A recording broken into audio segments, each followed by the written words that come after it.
Hello friends, if you're new, welcome to my channel. How about going down there and clicking the subscribe button and hitting the bell so you don't miss out when I come out with new episodes. If you are returning, thank you for the patronage, I deeply appreciate it. Today's topic, the Satanic Panic, MTV, and music videos. In the 1980s, conservatives battled over things like prayer in school, drugs, and family values. According to them, this cultural crisis, aka the Satanic Panic, was a conspiracy of a vast satanic underworld set on destroying the moral fabric of society. In the midst of this climate, cable providers launched a new music video focused channel known as MTV. Many of these videos were critical of the leadership and thus became the scapegoat for social problems such as teen suicide and drug use. When MTV launched on August 1st, 1981, it was the first of its kind. Few people thought that it would succeed, but MTV started to cater to an underserved portion of the population, those aged 12 to 35. From 1981 to 1992, MTV was the hub around which youth culture revolved. Very early in its existence, MTV pandered to suburban and rural communities, mainly due to cable not being accessible to urban communities. So they decided to feature rock music because it was popular among white middle-class teens, but by 1983 it included other genres. Heavy metal and music videos ended up being synergistic because these bands were theatrical and wore glamorous costumes with over-the-top makeup. However, parents found these bands offensive because many of the lyrics referenced the occult, violence, sex, and drugs. Enter Tipper Gore, who I already covered. In 1984, Susan Baker and Tipper Gore formed the Parents Music Resource Center, PMRC, but this was only one among many groups that spread what is now known as the Satanic Panic. Mass media has to shoulder some responsibility for lending credence to such claims. The news show 2020 made a segment called Devil Worshippers on May 16, 1985, that made parents hyper alert, which gave a checklist of occult symbols like pentagrams, upside down crosses, and people with goats' heads, symbols with which 1980s music videos were crammed. In addition to so-called occult symbolism, heavy metal also used traditional medieval and horror imagery. For example, in Dio's Holy Diver video, 1983, singer Ronnie James Dio battles with a man wearing a skinned animal head above his own, using a sword. This scene holds vague similarities to Dungeons and Dragons, which was also labeled satanic. Concerns over MTV didn't just stop at parents. Dr. Richard Bridgeberg banned the channel at his mental health facility in Connecticut, claiming to have witnessed the ill effects it had on his patients. I must say that I agree with the doctor, since some psychiatric patients have experienced breaks from reality. U.S. Surgeon General C. Everett Koop declared these videos full of violence and pornography, asserting that this would lead to troubling relationships with people of the opposite sex.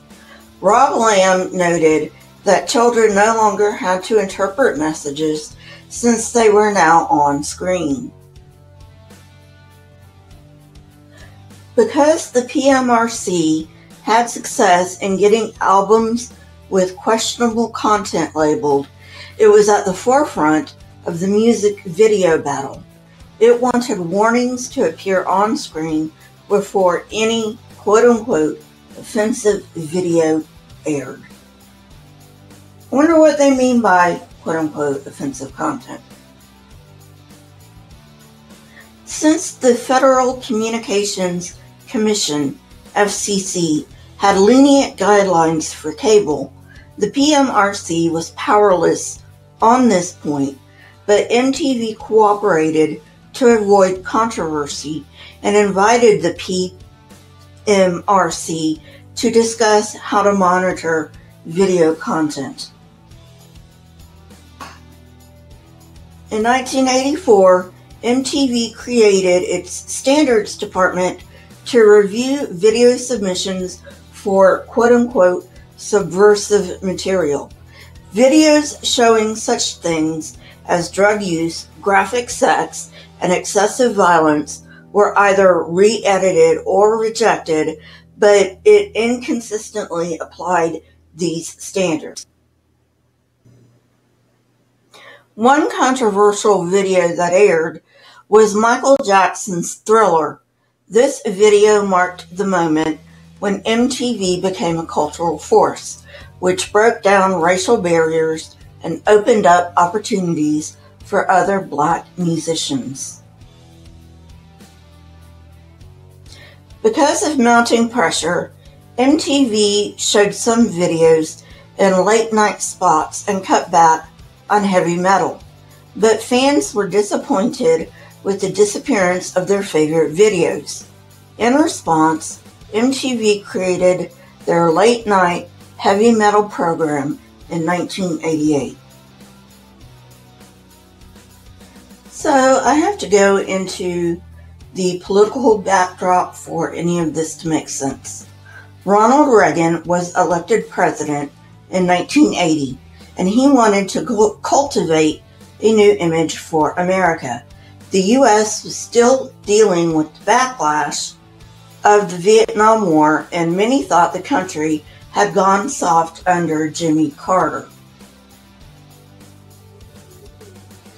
Discussions centered on American life, particularly pornography, abortion, sexuality, and family values. They wanted to focus on preserving the nation for the children, whereas the left wanted the administration to focus on present problems.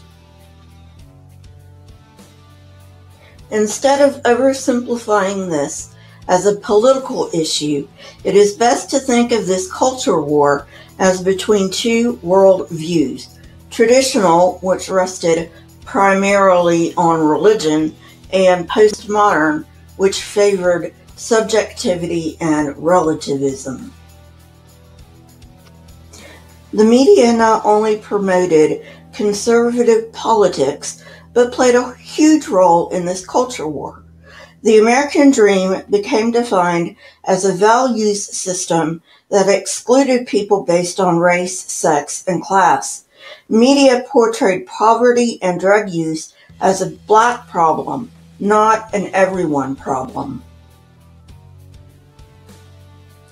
Conservatives saw the AIDS epidemic as God's judgment on gays and IV drug use, and some still do, by the way, which is not true. The media blamed single mothers for their children's physical or psychological problems. MTV just happened to be on the rise in the midst of all of this, since many heavy metal videos challenged conservative values.